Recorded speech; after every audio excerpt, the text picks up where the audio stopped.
আলামিন এই পুরোপুরি সফলতাটা তাদেরকে দিবেন। পরবর্তী আয়াতগুলোর মধ্যে আল্লাহ রাব্বুল আলামিন যে 7টা গুণের কথা বলেছেন, এই 7টা গুণ যদি কোনো মুমিনের মধ্যে থাকে তাহলে আল্লাহ রাব্বুল আলামিন তাকে মৌতের কষ্ট দিবেন না, কবরের আযাবের কষ্ট সে পাইবে না, হাসরের ময়দানের কষ্ট পাইবে না, পুলসিরাতের কষ্ট পাইবে না, সোজাসুজি জান্নাতে প্রবেশ করবে, আল্লাহ পাক রব্বুল আলামিনের দিদার লাভ করবে। এটা হচ্ছে পুরোপুরি সফলতা। আরেকটা হচ্ছে মোটামুটি সফলতা, বান্দা ঈমান এনেছে কিন্তু পরবর্তী আয়াতগুলোর মধ্যে আল্লাহ রাব্বুল আলামিন যে হুকুমগুলো করেছেন এই হুকুমগুলো পরিপূর্ণভাবে আদায় না করার কারণে সাময়িক মুহূর্তের সময় কষ্ট হবে, কবরের মধ্যে কিছু আযাব হবে, হাসরের ময়দানে কিছু কষ্ট ভোগ করবে, পুলসিরাতে কিছু কষ্ট হবে। তারপরে বান্দা যদি গুনার কারণে জাহান্নামে যায়, কিছুকাল জাহান্নামে যাওয়ার পরে এক সময় আল্লাহ রাব্বুল আলামিনের দয়ায় সে জান্নাতে যাবে। যখন সে জান্নাতে যাইবে তখন তার জন্য একটা সফলতা, এই যে সফলতাটা আছে এটাকে আপনার মোটামুটি সফলতা বলে। আল্লাহ রাব্বুল আলামিন মুমিনের জন্য সফলতা আছে। আল্লাহ রাব্বুল আলামিন এই কারণে কাদ বলে বলেছেন প্রত্যেকটা মুমিন সফলতা হবেই হবে, মোটামুটি হোক আর পুরোপুরি হোক, প্রত্যেকটা মুমিনের জন্য সফলতা আছে। তবে হায়াতে জিন্দেগির মধ্যে নয়, হায়াতে জিন্দেগির মধ্যে আপনার মুমিন যেমন কষ্ট ভোগ করবে কাফের এরকম কষ্ট ভোগ করবে, এমনকি কাফেরের তুলনায় মুমিনরা বেশি থেকে বেশি কষ্ট ভোগ করবে। হাদিস শরীফের মধ্যে আছে আল্লাহর হাবিব বিশ্বনবী মুহাম্মদুর রাসূলুল্লাহ সাল্লাল্লাহু আলাইহি ওয়াসাল্লাম বলেন, আশাদ্দুন নাস বালা আল আমবিয়া সুম্মাল আমসাল ফাল আমসাল।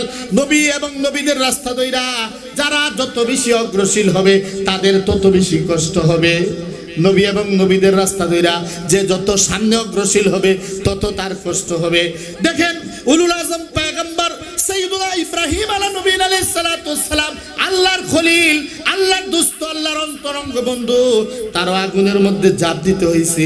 মুসা কালিমুল্লাহ, আল্লাহর সাথে যিনি কথাবার্তা বলছেন, যার আল্লাহর সাথে কথাবার্তা হইতো, ওই মুসা কালিমুল্লাহ হিজরত করা লাগছে, এলাকা ছাইরা যাওয়া লাগছে, দেশ ছাইরা যাওয়া লাগছে। ঈসা রূহুল্লাহ কত কষ্ট সহ্য করেছেন।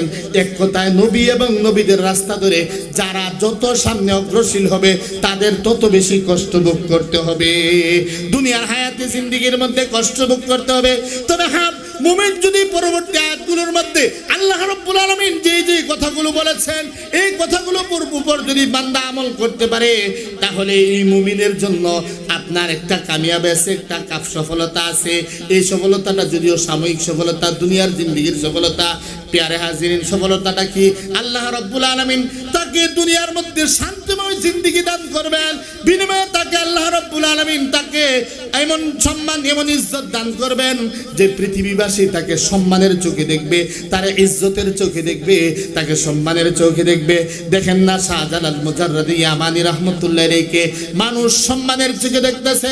বাংলার কিংবদন্তি আল্লামা মুসাইদ বাইনপুরি রাহমাতুল্লাহ আলাইহি এখনো কবরের পাশে গেলে তারা সম্মানের চোখে দেখে, তাদের জন্য দোয়া করে।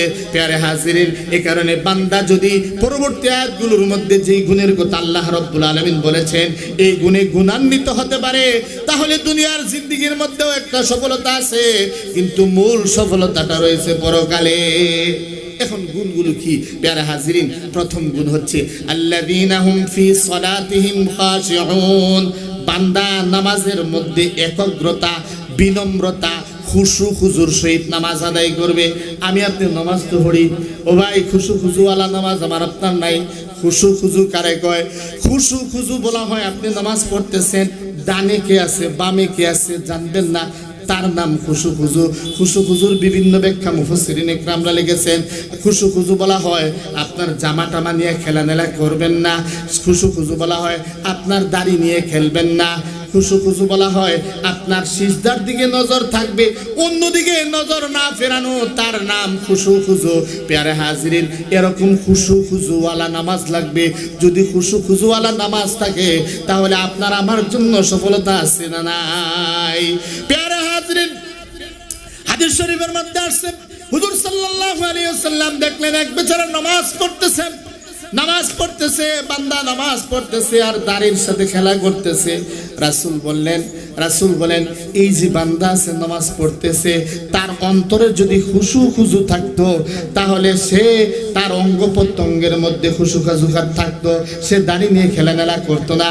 প্যারে হাজরিন, আবু বকর সিদ্দিক রাবি, আবু বকর রাদিয়াল্লাহু তাআলা থেকে বর্ণিত, আবু বকর রাদিয়াল্লাহু তাআলা বলেন রাসূল সাল্লাল্লাহু আলাইহি সাল্লাম বলেন আল্লাহ তাআলা আমাদের কি খুশুওয়ালা নেফাক থেকে আল্লাহ তাআলা আমাদেরকে হেফাজত করুক। যে খুশুর মধ্যে নেফাক আছে এই খুশু থেকে আল্লাহ তাআলা আমাদেরকে হেফাজত করুক। সাহাবারা প্রশ্ন করলেন ইয়া রাসূলুল্লাহ খুশুর মধ্যে আবার নেফাক আছে নাকি? হ্যাঁ, খুশুর মধ্যে নেফাক হচ্ছে তার অঙ্গ প্রত্যঙ্গ এমনভাবে রাখবে যেমন দেখবেন সে খুশু খুজুর সহিত নামাজ আদায় করতেছে, কিন্তু দেখা যায় অন্তর দিয়া কল্পনা জল্পনা করা ছাড়া কোনো কিছুই নাই। নামাজ কি যে পড়তেছে সে নিজেই বলতে পারে না, শরীরে লড়তেছে না, কিন্তু অন্তর দিয়া জল্পনা কল্পনা করে। এটা হচ্ছে খুশুওয়ালা নেফাকওয়ালা খুশু। প্যারা হাজরিন, এখানে রাসূল বলেন আল্লাহ তাআলা আমাদেরকে নেফাকওয়ালা খুশু থেকে হেফাজত করুক। এই খুশুর বেমারটা আমাদের মধ্যে আছে না নাই? অনেকে আমরা আছি খুব দেখাইতে পারি, খুব খুশু খুজুর সহিত নামাজ আদায় করতেছি। প্যারা হাজরিন, অনেক সময় দেখা যায় এই নামাজের মধ্যে গিয়া অনেকে আছে ব্যবসা বাণিজ্যের হিসাবও কইরা ফেলায়, আছে না নাই? নামাজের মধ্যে আপনার ব্যবসা বাণিজ্যের হিসাব করে ফেলে। এক বেচারা একবার ইমাম সাহেব আসরের নামাজের মধ্যে 4 রাকাতের জায়গায় 3 রাকাত নামাজ পড়াইয়া সালাম ফিরায় ফেললেন। কোন মুসল্লি মারতেছে না, কথাবার্তা বলতেছে না। এক মুসল্লি এটা বলতেছে হুজুর নামাজ তো 3 রাকাত হইছে, তো হুজুর কি করবেন? আরেকবার নামাজ 4 রাকাত পড়াইলেন। পড়ানোর পরে জিজ্ঞেস করলেন ও বাবা তুমি যে বললা নামাজ 3 রাকাত হইছে, বাকি একটা মুসল্লিও তো বললো না, তুমি কি কইরা বললা নামাজ 3 রাকাত হইছে? তখন বেচারা বলে হুজুর প্রতিদিন আমি নামাজের মধ্যে আমার 4টা দোকান আছে, 4টা দোকানের হিসাব কমপ্লিট করি। আজকে 3টা দোকানের হিসাব কমপ্লিট হয়ে গেছে, একটা দোকানের হিসাব বাকি রয়ে গেছে, বুঝতে আর বাকি রইল না, নামাজের মধ্যে কম হয়েছে। এ কারণে আমি বলছি নামাজ 3 রাকাত হয়েছে। যদি 4 রাকাত হইতো তাহলে আমি 4টা দোকানের হিসাব কমপ্লিট করতে পারতাম। বোঝা গেল নামাজ কম হয়েছে। আমার আপনার নামাজটা ওই ধরনের ভাই, যদিও হাস্যকর একটা এক্সাম্পল, কিন্তু আপনি নিজে কল্পনা করবেন আমার নামাজটা কতটুকু খুশুওয়ালা নামাজ। এই নামাজ দিয়ে কিভাবে আল্লাহ রাব্বুল আলামিনের সাহায্য পাইব। প্যারা হাজিরের হাদিস শরীফের মধ্যে আছে বান্দা যখন নামাজের মধ্যে দাঁড়ায় তখন আল্লাহ রাব্বুল আলামিন বান্দার প্রতি মনোনিবেশন, বান্দার প্রতি তাওয়াজ্জুদের, যতক্ষণ পর্যন্ত বান্দা শরীর নিয়ে খেলাধুলা না করে, বান্দা যখন নড়াচড়া করে তখন আল্লাহ রাব্বুল আলামিন অন্যদিকে ফিরে যান। আল্লাহ রাব্বুল আলামিন এই বান্দা থেকে তার মনোযোগ সরিয়ে নেন।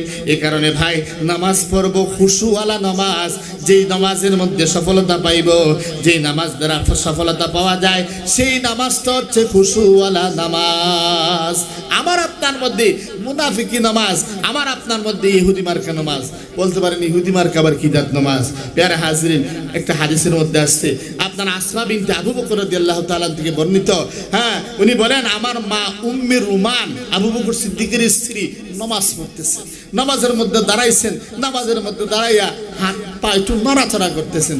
আবু বকর সিদ্দিক রাদিয়াল্লাহু তাআলা পিছন থেকে দেখলেন, পিছন থেকে দেখার পরে এমন ধমক শুরু করে দিলেন। আমার আম্মা বলেন আবু বকর পিছন থেকে দেখা এমন ধমক শুরু করে দিলেন, ধমক শুরু করে দেওয়ার পরে আমার অবস্থা এরকম হচ্ছে যেন আমি নামাজ ছেড়ে দিই, নামাজ ভেঙে ফেলি, এরকম অবস্থা। উম্মে রুমান বলেন তারপরে আবু বকর সিদ্দিক রাদিয়াল্লাহু তাআলা বলেন আমি নিজ কানে রাসূল থেকে বলতে শুনেছি, আমার রাসূল বলেন ইহুদিরা নামাজের মধ্যে এভাবে নড়াচড়া করে, যতক্ষণ বান্দা নামাজের মধ্যে নড়াচড়া করে না ততক্ষণ আল্লাহ রাব্বুল আলামিনের দৃষ্টি তার প্রতি থাকে। প্যারা হাজিরিনের কারণে আমরা নামাজ পড়বো, খুশুওয়ালা নামাজ পড়বো। খুশুওয়ালা নামাজ ছাড়া সফলতা পাওয়া যাবে না। এ কারণে আল্লাহ রাব্বুল আলামিন বলেন আল্লাযীনা হুম ফি সালাতিহিম খাশিউন। বান্দা যদি পরকালে নাজাত পাইতে চায় তার প্রথম নম্বর কোয়ালিটি, প্রথম নম্বর গুণ হচ্ছে খুশু খুজুর সহিত নামাজ আদায় করতে হবে। প্রথম নম্বর গুণ খুশু খুজুর সহিত নামাজ আদায় করতে হবে। এরপর আল্লাহ রাব্বুল আলামিন বলেন ওয়াল্লাযীনা হুম আনিল লাগবি মুরিজুন। সফলতার দ্বিতীয় বিষয়, সফলতার দ্বিতীয় জিনিস হচ্ছে লাগব জিনিস থেকে পরহেজ করতে হবে।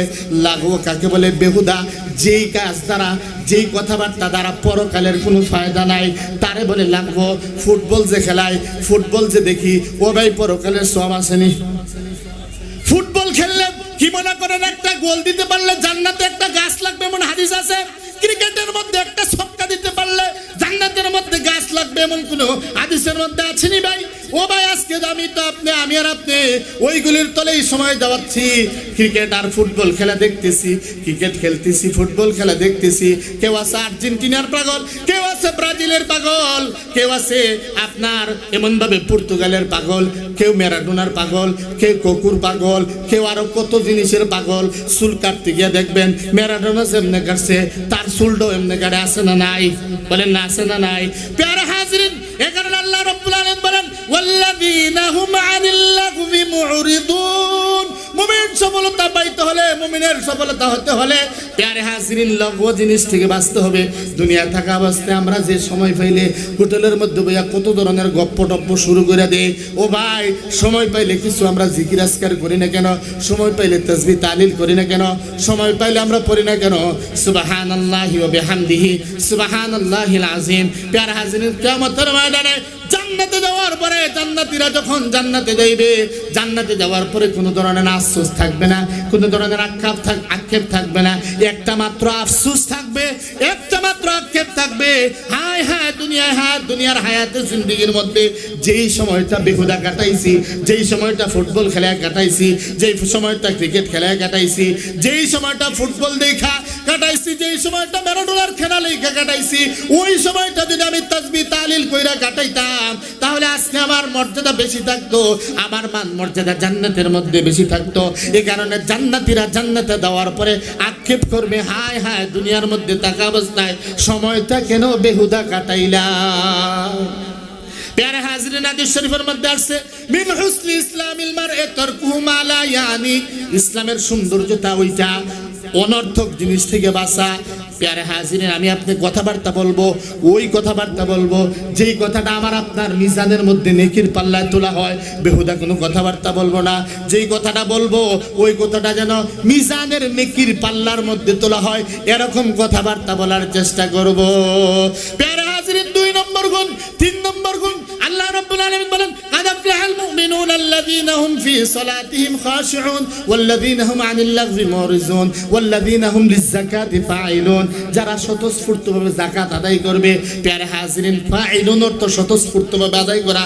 এই আয়াতের মধ্যে আল্লাহ তাআলা স্বতঃস্ফূর্তভাবে যাকাত আদায় করার কথা বললেন, অথচ যাকাত ফরজ বিধান। বোঝা গেল এই অর্থে এখানে ব্যবহৃত হয় না।